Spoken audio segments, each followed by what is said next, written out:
আর অন্যদিকে আপনারা জানেন যে 2024 অভয়াকাণ্ডের পর আরজি করে তাণ্ডব এবং তার জেরে জেনারেল এমার্জেন্সি বন্ধ করে দেওয়া হয়েছিল। জেনারেল এমার্জেন্সি চালুর এবার উদ্যোগ নেওয়া হলো, 40-এর জায়গায় 20টি বেড নিয়ে চালু হবে জেনারেল এমার্জেন্সি। চালুর পর বেড বাড়িয়ে 40টি করা হবে, খবর হাসপাতাল সূত্রে। বন্ধ জেনারেল এমার্জেন্সি পরিদর্শন স্বাস্থ্য দপ্তরের আধিকারিকদের। পরিদর্শনের পর হাসপাতালের রোগী কল্যাণ সমিতির বৈঠকেও জেনারেল এমার্জেন্সি চালু নিয়ে আলোচনা। 2রা এপ্রিল ফের পরিদর্শন করবেন স্বাস্থ্য দপ্তরের আধিকারিকরা। জেনারেল এমার্জেন্সির জন্য কি কি দরকার জানতে চেয়েছে স্বাস্থ্য দপ্তর। 2024 9ই আগস্ট অভয়াকাণ্ডের পর হাসপাতালে তাণ্ডব চলে এবং তার জেরে বন্ধ হয়ে যায় জেনারেল এমার্জেন্সি।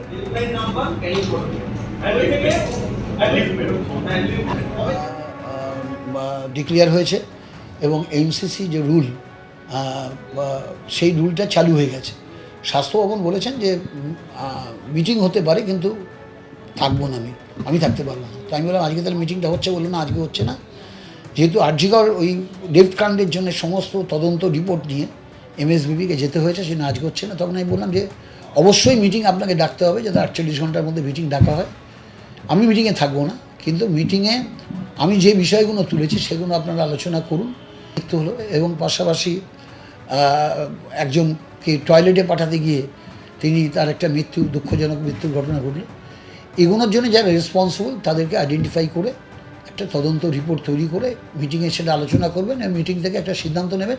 ঠিক আছে, আমি মিটিংয়ে আসতে পারছি না, কিন্তু সিদ্ধান্তগুলো তো আমি জানতে পারবো, মিটিংয়ের রিপোর্টটা জানতে পারবো। তো সেই ওরটা আজকে মিটিংটা হচ্ছে এবং সেই মিটিংয়ে আমরা আশা করব যে কিছু সিদ্ধান্ত যেগুলো আমি বলে এসেছিলাম সেগুলো নেওয়া হবে। তো আমি সেদিনকে প্রিন্সিপালকে গিয়ে বলেছি, আপনার কাজটা ঘরে বসে থাকার নয়, আপনি টিম নিয়ে ভিজিট করুন, এমএসবিবি ভিজিট করুন, ডেপুটি সুপার অ্যাসিস্ট্যান্ট সুপার যাদের দায়িত্ব, রাত্রিবেলা যার ডিউটি আছে, সেদিনকে যিনি অ্যাসিস্ট্যান্ট সুপার ছিলেন, সেদিন যিনি ডেপুটি সুপার ছিলেন, এদের তো দেখার কথা এগুলো, যে সঠিক জায়গায় সব স্টাফেরা আছে কিনা, কাজ করছে কিনা। তো এই ব্যর্থতার দায়িত্বটা আপনাদের নিতেই হবে। ঘরোয়া এলপিজি বুকিং নিয়ে নতুন করে বিভ্রান্তি। 35 দিনের আগে ঘরোয়া রান্নার সিলিন্ডারের বুকিং নয়, ডিলারদের দেওয়া কেন্দ্রের গতকালের বিজ্ঞপ্তি খারিজ। আরও বিস্তারিত জানতে আমাদের প্রতিনিধি পার্থপ্রতিম ঘোষ আমাদের সঙ্গে রয়েছেন। পার্থ, একদিকে কেন্দ্রের বিজ্ঞপ্তি, কিন্তু যারা এলপিজি ডিলার ডিস্ট্রিবিউটর রয়েছেন তারা তো অন্য কথা বলছেন। দেখো, গতকালকে কিন্তু এলপিজি ডিলার ডিস্ট্রিবিউটর তারা জানান তাদের কাছে বিজ্ঞপ্তি এসছে এবং সেই বিজ্ঞপ্তিতে বলা হচ্ছে যে রান্নার গ্যাস অর্থাৎ ঘরোয়া গ্যাস বুকিংয়ের ক্ষেত্রে কিন্তু পরিবর্তন হয়েছে। তারা জানান আগে 25 দিনের একটা গ্যাপ ছিল, যে বিষয়টা প্রথমে 21 এবং তারপরে 25 করা হলো।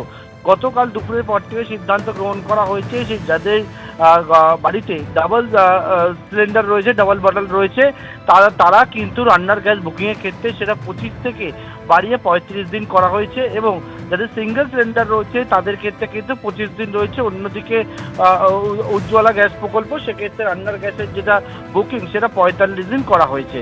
এবং এর পরবর্তীকালে তারা জানান ডিলার ডিস্ট্রিবিউটররা তাদের কাছে নির্দেশিকা এসছে এবং সেই মতো তাদের সিস্টেমেও কিন্তু অর্থাৎ বুকিংয়ের ক্ষেত্রে যে সিস্টেম রয়েছে সেটাকেও কিন্তু দেখাচ্ছে তাদের কাছে যে 35 দিনের আগে ডাবল সিলিন্ডার যাদের রয়েছে তারা কিন্তু রান্নার গ্যাস বুকিং করতে পারবেন না। পাশাপাশি আজকে সকালবেলা পিআইবির তরফ থেকে প্রেস রিলিজ দেওয়া হয় এবং সেখানে বলা হয় যে 35 দিনের কথা বলা হচ্ছে সেটা কিন্তু ঠিক নয়, তাদের যে নিয়ম ছিল অর্থাৎ 25 দিনের যে গ্যাপ সেই গ্যাপটাই কিন্তু রয়েছে। এটা নিয়ে একটা বিভ্রান্তি তৈরি হয় গতকালকের থেকে এবং একেবারে পিআইবির তরফ থেকে বলা হয় পরিবর্তন হয়নি। কিন্তু তার পরবর্তীকালেও যারা ডিলার ডিস্ট্রিবিউটর রয়েছেন তারা জানাচ্ছেন যে পিআইবির তরফ থেকে এই কথা বলা হলেও তারা যখন সিস্টেমে দেখছেন কম্পিউটারে, তারা বুকিংয়ের ক্ষেত্রে দেখতে পাচ্ছেন যাদের বাড়িতে সিলিন্ডার ডেলিভারি হয়েছে সেই ডেলিভারি হওয়ার পরবর্তীকালে যতদিন না পর্যন্ত 35 দিন হচ্ছে ডাবল সিলিন্ডার যারা ব্যবহার করে তারা কিন্তু গ্যাস বুক করতে পারবেন না। এবং কিছুক্ষণ আগেই আবারও তারা জানাচ্ছেন যে তাদের সিস্টেমে কিন্তু আবারও একটা আপডেট এসছে এবং সেই আপডেট করার পর আগে যে 25 দিনের গ্যাপ ছিল সেই 25 দিনের গ্যাপ রাখা হয়েছে।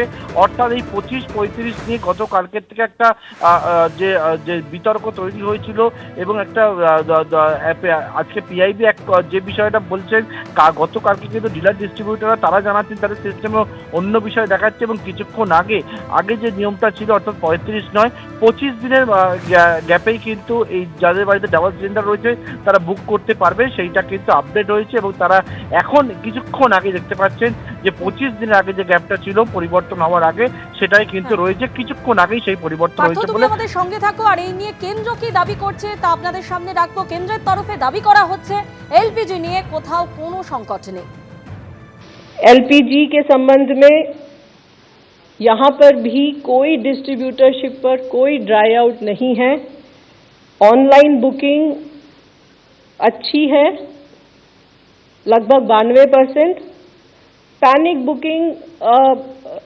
बुकिंग तो नहीं कहूँगी, लेकिन बुकिंग का लेवल ज़रूर ज़्यादा है, लेकिन डिलीवरी पूरी तरह सामान्य है। কালকে সন্ধ্যাবেলায় আমাদেরকে ইনস্ট্রাকশন দেওয়া হয়েছে না, ওটা 25 দিনটা যাদের দুটো সিলিন্ডার আছে তাদের ক্ষেত্রে ওটা 35 দিন হবে। ওটা যখন ক্যাশ মেমো জেনারেট হবে বুকিং হওয়ার পরে, সেটাও ওরা ওদের এআই দিয়ে টোটাল সিস্টেম থেকেই জেনারেট করছে। এই না যে আমি ইচ্ছা করলেই 35 দিন বাদে বুক করে কারো একটা বের করে দিতে পারবো। অটোমেটিক্যালি কি হয়ে যাচ্ছে, 35 দিন প্লাস হয়তো 10 দিন ধরে মিনিমাম ধরে চলতে হবে, 10-12 দিন।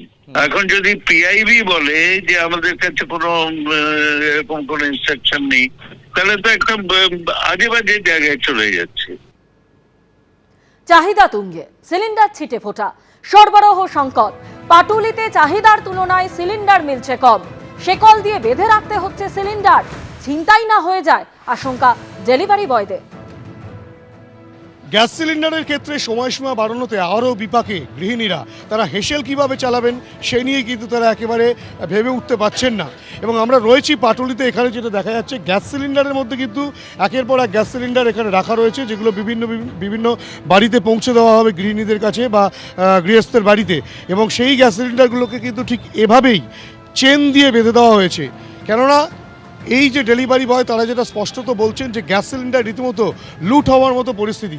এই যে গ্যাস সিলিন্ডারগুলো দেখা যাচ্ছে যে চেন দিয়ে বাঁধা, মূলত কারণ হচ্ছে কাস্টমারে মাল পাচ্ছে না, দ্বিতীয়ত হচ্ছে বুক করছে, বুক করার পরে হয়তো আমরা দিচ্ছি, একটু সময় লাগছে, তারপরেও কাস্টমারকে বোঝাতে পারছি না। এবার তারা, আমরা যখন এলাকায় যাচ্ছি তখন তারা এলাকার থেকে আমাদের ভ্যান থেকে অলরেডি তুলে নিয়ে যাচ্ছে, বা তারা জোরপূর্বক তাদের জোর খাটাচ্ছে, আমরা তাদের সাথে পেরে উঠছি না, তার জন্য আমরা তালা লাগিয়ে কাজ করতে বাধ্য হচ্ছি। বিভিন্ন বাড়িতে যাচ্ছেন যখন গ্যাস ডেলিভারি করতে, কতটা সমস্যার সম্মুখীন? ওনারা ডিএসি নাম্বার দিচ্ছে না, আর পাশের লোকেরা আরও প্রতিবাদ করছে, মারধর করতে যাচ্ছে যে গ্যাস কেড়ে নিচ্ছে, দিতে হবে। পার্টির লোকেরাও কেড়ে নিচ্ছে, পার্টির হুমকি দেখাচ্ছে, যাদের বুক করেছে তাদেরকে গ্যাস দিতে পারছি না, তারা আরও আমাদের সাথে আরও ঝুট ঝামেলা করছে বাইরের লোকেরা। গ্যাসের ঘাটতি কতটা রয়েছে? গ্যাসের ঘাটতি প্রচুর রয়েছে, প্রচুর পরিমাণে। কত কত ঘাটতি রয়েছে? ঘাটতি এখন প্রায় 2000 উপরে ঘাটতি রয়েছে, 2000 উপরে বিল পড়ে আছে এখনো। 2000 বিল পড়ে রয়েছে? হ্যাঁ। এটা কি শুধু Patuli gas centre? Patuli gas সেন্টারে মাল হয়ে গেছে? হ্যাঁ হয়ে গেছে, দিতে পারছি না। গাড়ি এই যে গাড়ি এসে 306 গাড়ি, এখানে 2000 বিল আছে, কিন্তু কাউকে দিতে পারছি না মাল। আর না হলে ঝগড়া ঝামেলা করে গালাগালি করছে, বলছে মাল তুলে নাও। সমস্যা আপনারা হয়েছে, এরকম করে আমরা কাজ করতে পারবো না, ছেড়ে দেবো। বুঝতেই পারছো যে এক্ষেত্রে কিন্তু ডেলিভারি বয়রা তারা যেটা বলছেন যে সংখ্যক গ্যাস বুক করা হচ্ছে সেই সংখ্যক গ্যাস কিন্তু দিতে পারছে না। এবং যে চিত্র দেখাবো তুমি দেখতেই পাচ্ছ, একটি গাড়ি এসছে, যেই গাড়ি থেকে কিন্তু আনলোড করা হচ্ছে। এবং সেক্ষেত্রে কিন্তু যে সমস্যা, গ্যাস সিলিন্ডারের যে সমস্যা, সেই সমস্যা এতটাই যে রীতিমতো এখান থেকে যখন গ্যাস সিলিন্ডার বিভিন্ন বাড়ি বাড়ি পৌঁছে দেওয়ার জন্য ভ্যানে তোলা হচ্ছে, সেই ভ্যানে কিন্তু গ্যাস সিলিন্ডারের মধ্যে চেন লাগিয়ে তালা দিয়ে দেওয়া হচ্ছে, যাতে গ্যাস সিলিন্ডার লুট না হয়ে যায়। কেননা ইতিমধ্যেই তুমি জানো যে 25 দিনের আগে সিঙ্গেল গ্যাস সিলিন্ডার বুক করা যাবে না। এবং কেন্দ্রীয় সরকারের নতুন নির্দেশিকা যে 35 দিনের আগে ডবল সিলিন্ডার থাকলে তা কিন্তু বুক করা যাবে না। স্বাভাবিকভাবেই এই পরিস্থিতি থেকে কবে স্বাভাবিক ছন্দে ফিরে আসবে তা কিন্তু গৃহস্থদের অজানা, এবং কপালে চিন্তার ভাঁজ যে আগামী দিন তাদের হেসেল চলবে কিভাবে। ক্যামেরায় অভিজিৎ দত্তের সঙ্গে হিন্দোল দে, এবিপি আনন্দ, কলকাতা। এবিপি আনন্দ, এগিয়ে থাকে, এগিয়ে রাখে।